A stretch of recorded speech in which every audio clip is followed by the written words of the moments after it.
कौन सा मजहब और कौन सा ऐसी कौम है जिसको विपरीत परिस्थितियों में हिंदू दर्शन ने अपने यहां शरण न दी हो, उसको फलने फूलने का अवसर न दिया हो। कौन सा ऐसा है दुनिया के अंदर?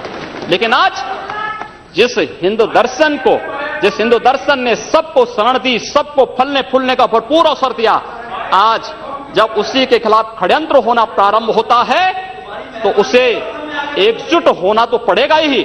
और मुझे लगता है इन लोगों के कर्मों का फल है कि पूरे देश का हिंदू जनमानस आज इस बात के लिए तैयार हो रहा है कि उसके खिलाफ आज शासन तंत्र से जो षड्यंत्र हो रहे हैं उसका जवाब अपने स्तर पर देना ही पड़ेगा।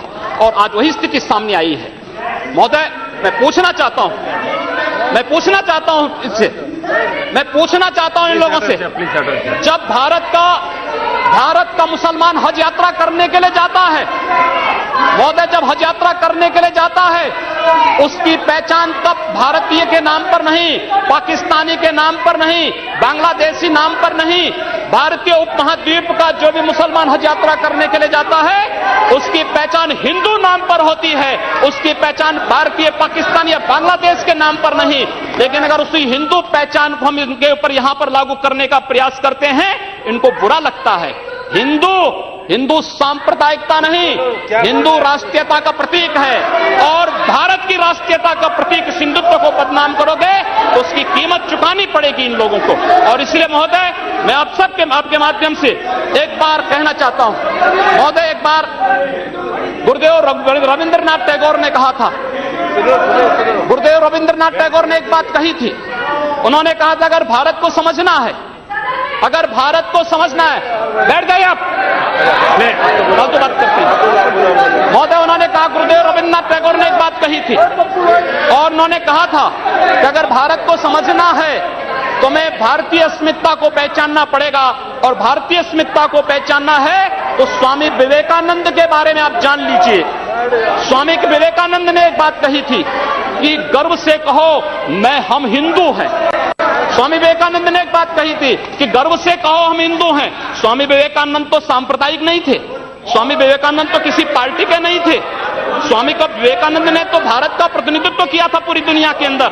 और दुनिया के अंदर जो हिंदू आज पूरे देश के अंदर, पूरी दुनिया के अंदर अपनी सहिष्णुता के लिए पहचाना जाता था, आज उस हिंदू के साथ किस प्रकार का व्यवहार किया जा रहा है, वह कश्मीर से विस्थापित होता है, उसे कश्मीर से निकाला जाता है। एक भी बार इस सदन में चर्चा नहीं होती है, इन लोगों का मुंह नहीं खुलता जब कश्मीर से 3.5 लाख की संख्या में कश्मीरी पंडित निकाले जाते हैं, तब ये लोग नहीं बोलते।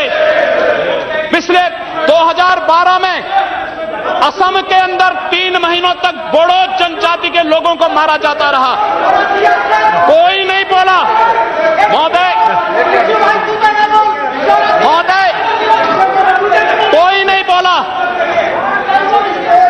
जम्मू कश्मीर के बाद जम्मू कश्मीर के हिंदुओं के मारने पर कश्मीरी पंडितों को उनके घरों से बेदखल कर दिया गया, एक भी बार ये लोग बोले नहीं, इनको पीड़ा नहीं हुई। दुनिया के अंदर ये अपने आप में बिरला उदाहरण था जहां पर अपने ही देश में अपने ही जानने वाले लोग विस्थापित होकर के खाना बदोश की जिंदगी जी रहे हैं। उस शर्मनाक घटना की निंदा एक भी बार इन लोगों ने नहीं की। मुंबई के दंगों पर ये लोग मौन रहे। जमशेदपुर और भागलपुर के दंगे कांग्रेस के समय हुए थे, एक भी बार इन लोगों ने उस पर चिंता व्यक्त नहीं की। और तो और 1984 में इस देश के अंदर जिन सिख गुरुओं का योगदान इस देश को बचाने और इस देश की धर्म और संस्कृति और इस देश के समाज को बचाने में बहुत महत्वपूर्ण थी, उन सिखों के कत्लेआम पर भी इनको शर्म महसूस नहीं होती है। और आज लोग इस देश के अंदर बात करते हैं सांप्रदायिक सौहार्द की, इनका पूरा चेहरा